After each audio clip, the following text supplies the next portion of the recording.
Bienvenidos a esta segunda parte del estudio acerca de la mujer y el dragón.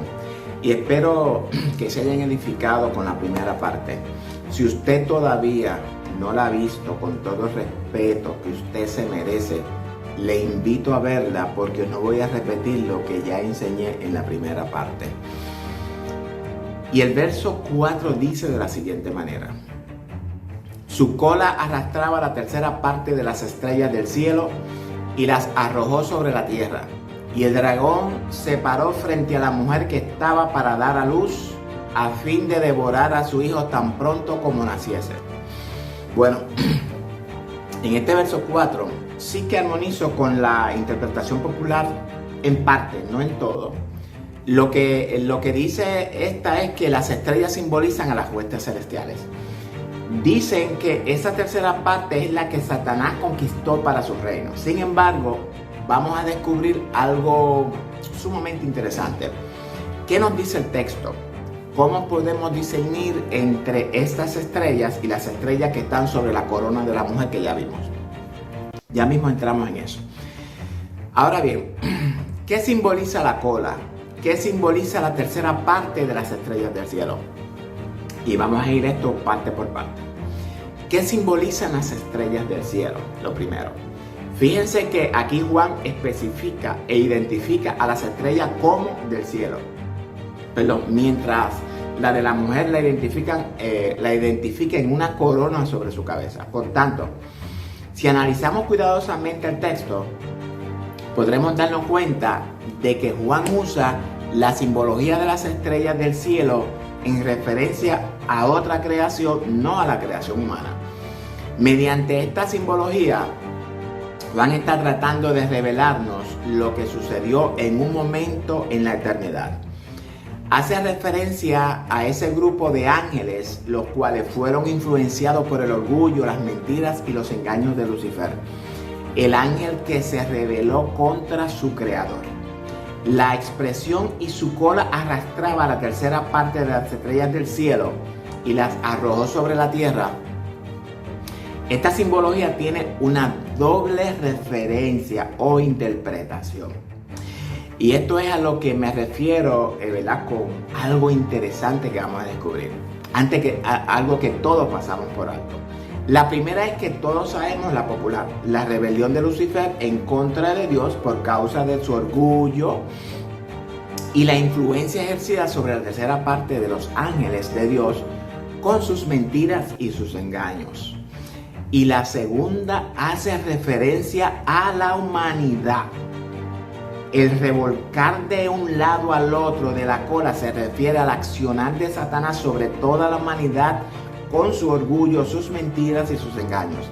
La tercera parte simboliza al pueblo que Dios elige para que le sirvan, guarden sus mandamientos y cumplir su plan, su propósito y su voluntad en ese pueblo. Es decir, al pueblo que obedece a su creador. Y usted se preguntará, ¿cómo si es el pueblo obediente Satanás lo arroja sobre la tierra? Para poder demostrar esto, debemos de acudir a la fuente de toda verdad, la Biblia. ¿Dónde podemos ver esto? Vamos a comenzar a ver esto desde Abraham, evitando, ¿verdad?, el diluvio, ya que la historia hasta el diluvio es sombra, tipo, figura de toda la historia de la humanidad en una manera resumida. Ya eso yo lo expliqué en otros estudios.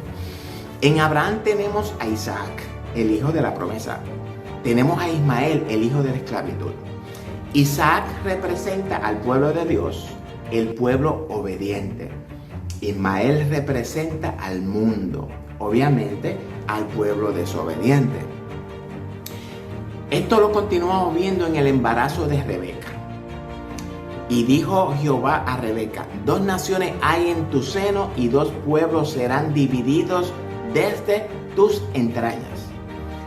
Un pueblo será más fuerte que el otro pueblo y el mayor servirá al menor. 2 naciones, 2 pueblos, Jacob y Esaú. ¿Cuál es el mayor? Es Esaú. Esaú servirá a Jacob, al pueblo obediente. Jacob representa al pueblo de Dios. Esaú representa al mundo. Esto lo continuamos viendo en Judá. uno de los 12 hijos de Jacob. Eso lo leemos en Génesis 49, 8, 10. Judá, te alabarán tus hermanos, tu mano en la cerviz de tus enemigos. Los hijos de tu padre se inclinarán a ti.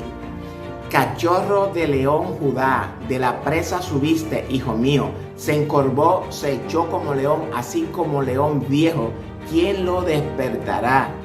No será quitado el cetro de Judá, ni el legislador de entre sus pies, hasta que venga Silo, y a él se congregarán los pueblos.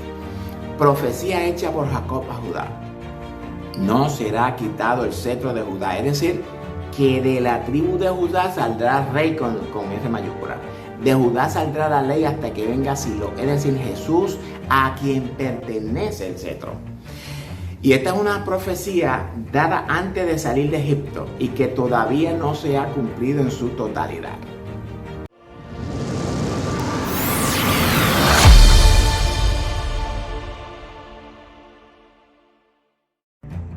Ahora bien, esto también lo continuamos viendo en el desierto. Cuando Moisés envía a los 12 espías a reconocer la tierra prometida, de los 12, solamente 2 de ellos confiaron en Jehová. Por su obediencia, podrán entrar a la tierra prometida, que es una figura del reino de Dios en la tierra. Desde aquí ya podemos empezar a ver la futura división de las 12 tribus. Los 10 enviados que no confiaron en Jehová, esos morirían en el camino por su desobediencia y por tanto no entrarían a la tierra prometida, al reino de Dios en la tierra. Y esto lo continuamos viendo en Primera de Samuel. Cuando los líderes, los ancianos de Israel llaman a Samuel y les piden un rey para que lo juzgue igual que todas las naciones de la tierra.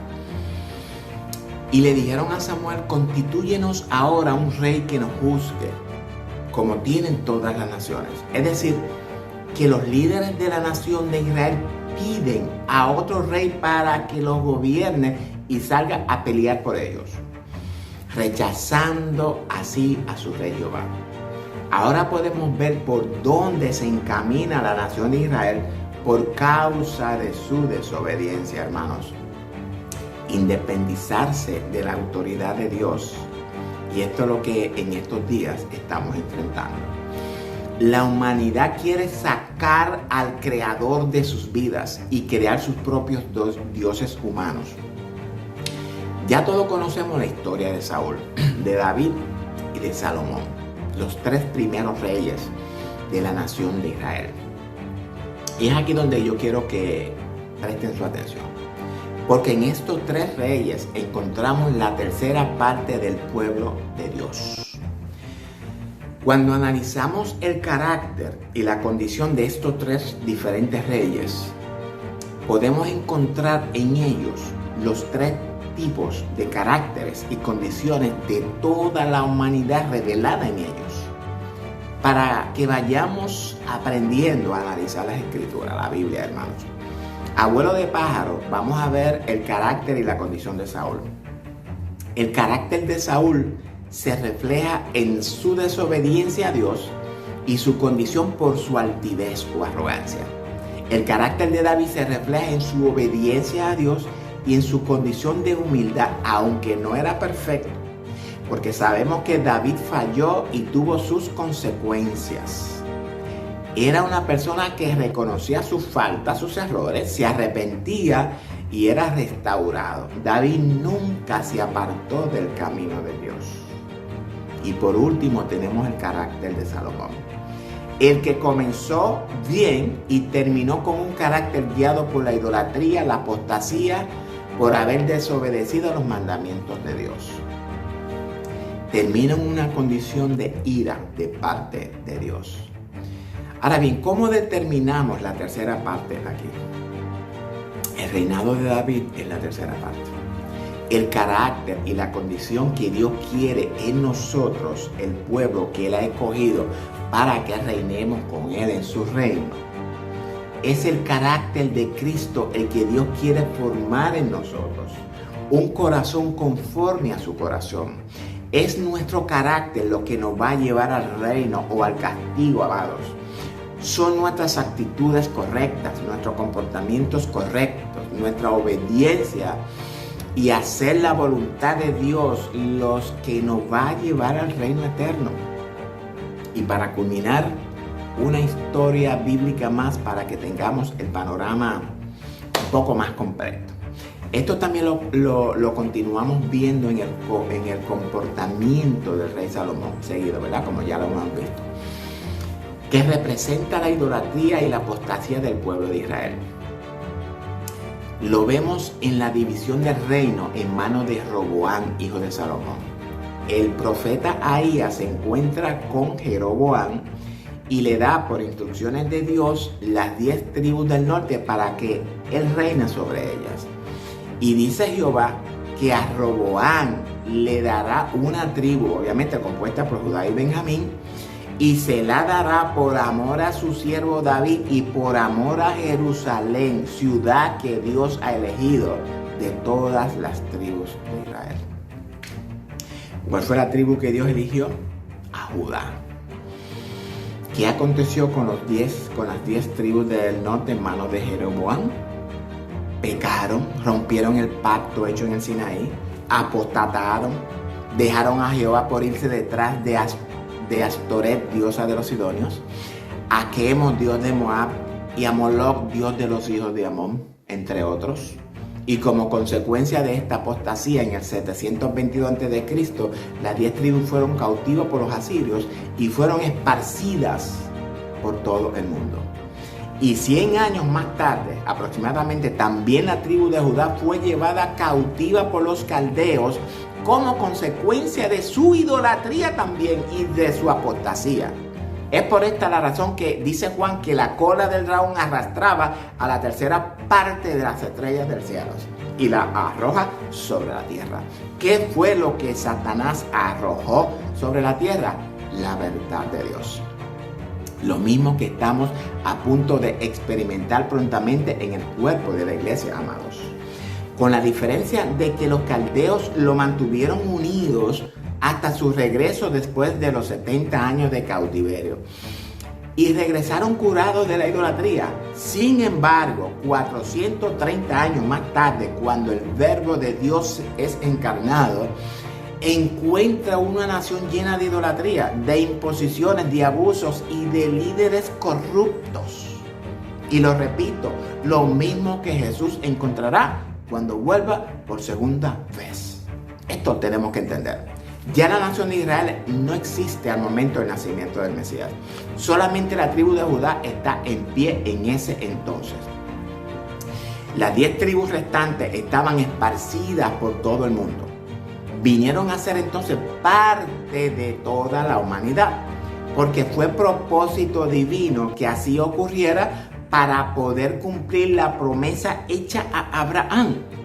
En tu simiente serán benditas todas las naciones de la tierra.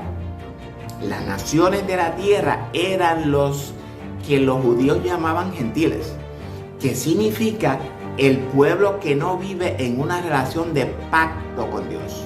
Ese es el significado de gentil. Judá era el único pueblo al que Dios había mantenido bajo su pacto por causa del juramento hecho a Abraham y a David, su siervo. No porque el pueblo mantuvo su pacto con Dios, porque sabemos que Judá también se apartó del pacto, sino que Dios juró por sí mismo, por él mismo, que mantendría su pacto vigente con Judá y con Jerusalén, para cumplir sus propósitos redentor a favor de toda la humanidad. Jesús ahora confirma el pacto antiguo, es decir, lo amplía para darle cabida a los que no viven en una relación de pacto con él. Todos los gentiles son llamados israelitas porque rompieron su pacto con Dios. Y ahora Jesús vino a salvar a las ovejas perdidas de la casa de Israel. Ahora bien, la pregunta es, ¿cómo la va a salvar? Por medio de su evangelio. Las ovejas perdidas de la casa de Israel simbolizan a toda la humanidad perdida por causa de la desobediencia a los mandamientos de Dios. Y punto.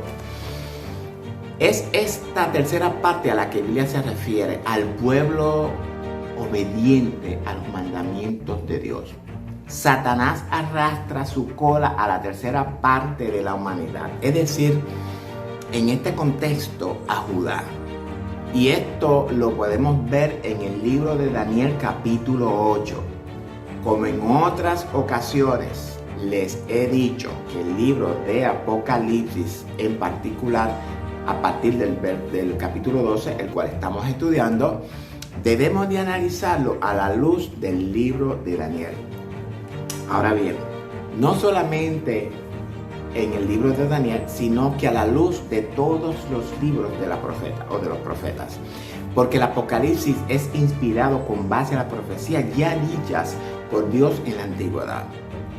¿Dónde encontramos los textos que nos puedan arrojar luz para que logremos interpretar, por lo menos correctamente, el verso 4? La Biblia es su propio intérprete, hermanos. Busquemos el libro de Daniel y leamos en el capítulo 8 y vamos a leer los versos del 8 al 12. Y el macho cabrío se engrandeció sobremanera, pero estando en su mayor fuerza, aquel gran cuerno fue quebrado y en su lugar salieron otros 4 cuernos notables hacia los 4 vientos del cielo. Y de uno de ellos salió un cuerno pequeño que creció mucho al sur y al oriente y hacia la tierra gloriosa. Y se engrandeció hasta el ejército del cielo, y parte del ejército y de las estrellas echó por tierra y las pisoteó. Aún se engrandeció contra el príncipe de los ejércitos, y por él fue quitado el continuo sacrificio, y el lugar de su santuario fue echado por tierra. Y a causa de la prevaricación le fue entregado el ejército junto con el continuo sacrificio, y echó por tierra la verdad e hizo cuanto quiso y prosperó. Para entrar en el contexto, esta es la visión que Dios le dio a Daniel acerca del carnero y el macho cabrío. Entiendo, ¿verdad?, que todos saben de lo que hablo. Esto acontece bajo el imperio de Grecia, luego de que Alejandro conquistara el imperio medo-persa.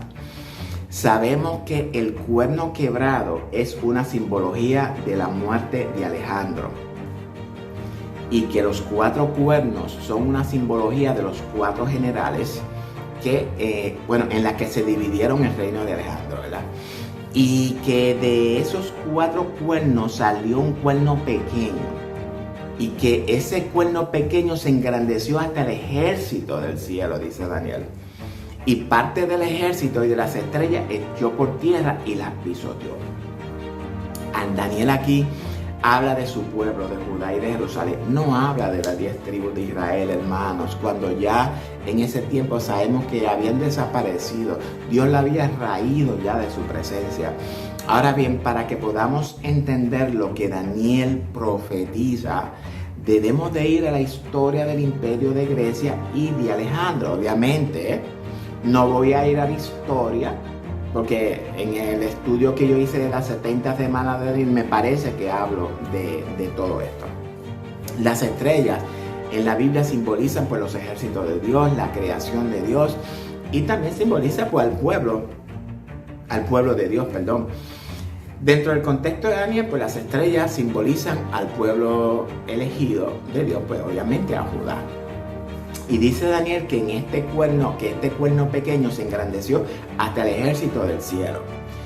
Y parte del ejército y de las estrellas echó por tierra y la pisoteó. Echó por tierra la verdad de Dios.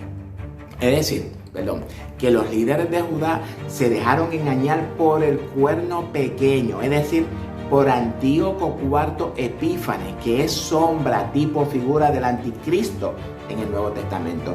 Dios nos revela el accionar del anticristo en el libro de Daniel ya por adelantado. Todo lo del Nuevo Testamento está plasmado en el Antiguo Testamento. Y ya, en otras ocasiones ya se lo he dicho, ¿verdad? Y a causa de la prevaricación dice que le fue entregado el ejército junto con el continuo sacrificio y echó por tierra la verdad e hizo cuanto quiso y prosperó. ¿A causa de qué dice? A causa de la prevaricación. Es decir, por la desobediencia de los líderes judíos y no cumplir con sus responsabilidades. Por esta causa le fue entregado todo el pueblo, el templo y los sacrificios a los deseos del pueblo pequeño. En nuestro tiempo, esto significa que la iglesia, que somos el templo de Dios, nuestras adoraciones serán entregadas en manos de la bestia, según nos enseña Apocalipsis 13. Léalo.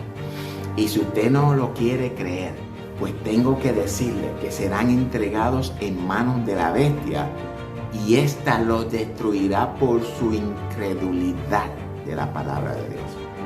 Y echó la verdad por tierra. Significa que abandonaste o negaste la verdad de Dios. Apostasía se llama eso. Ya vimos cómo al analizar el texto descubrimos la diferencia entre las estrellas del cielo y las estrellas de la corona. Las estrellas de la corona simbolizan a la iglesia reinando sobre toda la humanidad. Y la tercera parte de las estrellas del cielo simbolizan a las huestes expulsadas del cielo, como ya lo habíamos dicho, junto con Satanás, pero también simbolizan al pueblo de Dios, como ya lo hemos explicado. Pido excusa por tener que traer esta explicación tan extensa, mis amados hermanos, pero era necesaria para que el pueblo de Dios despierte y puedan discernir la verdad de la Biblia. Bueno, aclarada la simbología de las estrellas del cielo, vamos a continuar con la segunda parte del texto. Y el dragón se paró frente a la mujer que estaba para dar a luz, a fin de devorar a su hijo tan pronto como naciese. Bueno, antes de continuar, quiero recordarles que Juan nos está revelando el conflicto entre Dios y Satanás, y nosotros somos el objetivo. Es por esta razón que vemos a la iglesia reinando sobre toda la humanidad como Dios lo planificó desde el inicio, desde el principio. Esa es la gran primera señal. Luego nos presenta la segunda señal, la del gran dragón y su rebeldía contra Dios. Y el dragón se para frente a la mujer que estaba para dar a luz a fin de devorar a su hijo tan pronto como naciese. Ya aprendimos que la mujer es una simbología de la creación. Si usted le quiere llamar Israel, no tengo problema con eso, ya que Israel dentro del plan de Dios es sombra o tipo figura de la creación, no hay problema con eso. No vale. Sea la creación o sea Israel, ella está a punto de dar a luz un hijo. Ahora bien, ¿qué simboliza que estaba para dar a luz? Dar a luz simboliza el surgimiento de una nueva vida, de una nueva creación, que un nuevo ser vendrá al mundo. Es lo que significa sencillamente. ¿A quién representa la mujer? Pues representa a la raza humana. Dentro de este contexto, ¿a quién simboliza la mujer? Pues simboliza a la tribu de Judá. De la tribu de Judá nace el Mesías, que es la cabeza de la iglesia. En otras palabras, el hijo de la nación de Judá es la iglesia. Es el Mesías encarnado, hecho hombre. Jesús cumple en parte la profecía hecha por Jacob a Judá en Egipto, ya que todavía, ¿verdad?, falta el cumplimiento en su retorno. Jesús y la iglesia son uno, hermano, no podemos dividirlo. Por tanto, el hijo de la mujer es la iglesia con Cristo a la cabeza. No podemos separar a la iglesia de Cristo. Y el dragón se paró frente a la mujer que estaba para dar a luz a fin de devorar a su hijo tan pronto como naciese. ¿Cómo pretendía el dragón devorar a su hijo? Bueno, en Mateo vemos el primer intento de Satanás en destruir al Mesías prometido por manos del rey Herodes. Y al no poder lograr sus propósitos, hizo otro intento, destruir a Cristo con las tentaciones. Pero ¿qué cosa? Fracasó también. Al no lograrlo, entonces acude a su grandioso y majestuoso plan de matarlo.